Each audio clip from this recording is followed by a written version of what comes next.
In this video, we're going to graph a system of linear inequalities.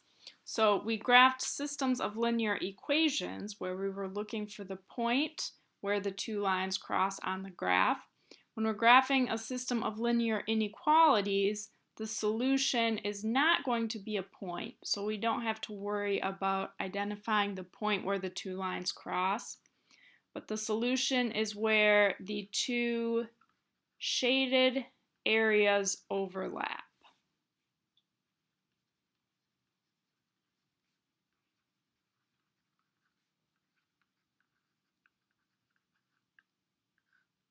So we're going to look at example 5. Basically what we're doing here is we're just doing the same thing that we did in the last video, but we're graphing two linear inequalities on the same axis. And then, like I said, we're looking for where the two shaded areas overlap for our solution. So we're going to go one at a time here. First, we're going to graph the line x minus y equals 1. This one is going to be dotted because we have x minus y less than 1. So this is a cover-up problem. X equals 1. Negative y equals 1, and then this is divide both sides by negative 1 to get y. So plot these points, 1, negative 1, and draw a dotted line through the points.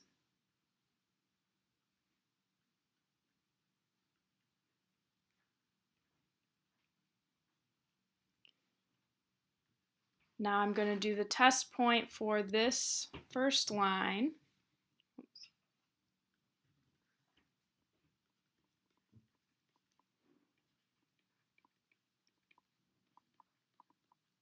So my inequality was x minus y less than 1.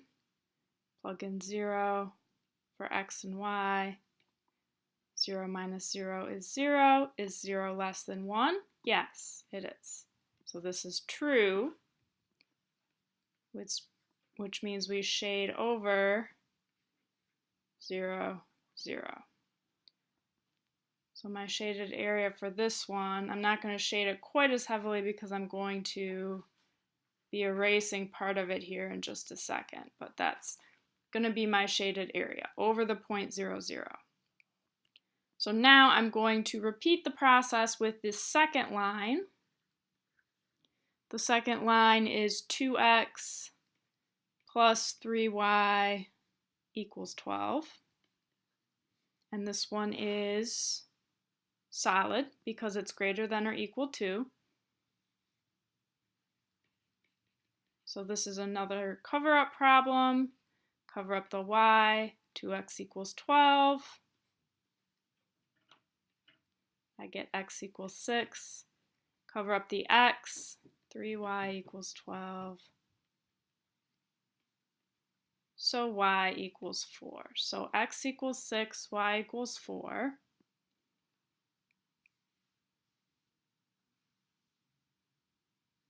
One, 2, 3, 4, 5, 6.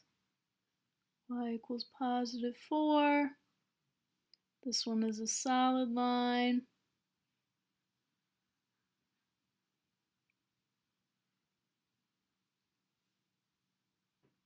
So it looks like that. So that's the second line. Now I have to figure out which side of that line is shaded. So I need to do the test point for this one.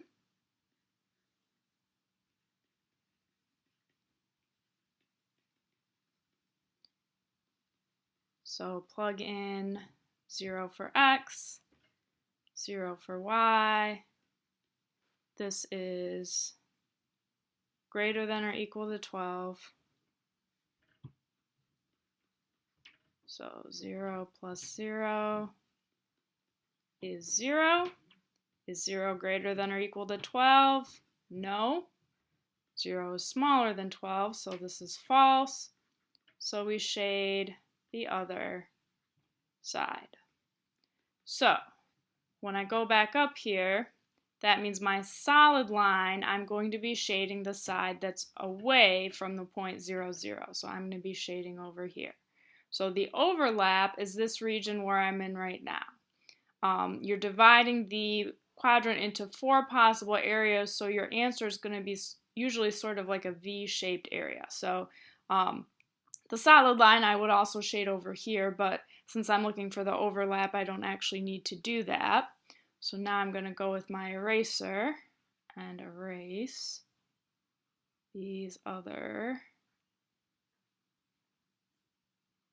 areas as well as I can here. So that's what the answer looks like. I'm only shading in this area up here. I should have made that dotted line a little bit longer. It's going to look like that. So that's what that looks like. On the homework, we're going to look at this example. This one was a little different because both lines aren't standard form. We have one line, x greater than or equal to 5. So click to enlarge graph. I'm going to draw both my lines here. They're both going to be solid lines. X is 5. Y is negative 5. And then that's solid. So when I shade the first one, I'm going to just, kind of click wherever 0 less than or equal to 5, that's true, so it's going to be this side that's shaded. Now I'm going to draw my second line here. This is x is always 5, so point like 5, 1, 3, it's going to look like that. Now you notice when I put the second line down, it cuts the shaded area off into only the area where I clicked the paint can. So when I did my first one, if I kind of just click the paint can wherever, this may be the correct shaded area, but it might not be. And in fact, when I look at my second equation, x greater than or equal to 5, I realize that I should be shading on the right side of the yellow line and not the side that's currently shaded. So I don't have to redo the whole problem. All I have to do is click on the paint can to select it, and then I can delete it. So you can delete one piece of a graph if it has multiple parts like that without having to just start over. So now I'm going to click the paint can and click it in the proper area, which is this one.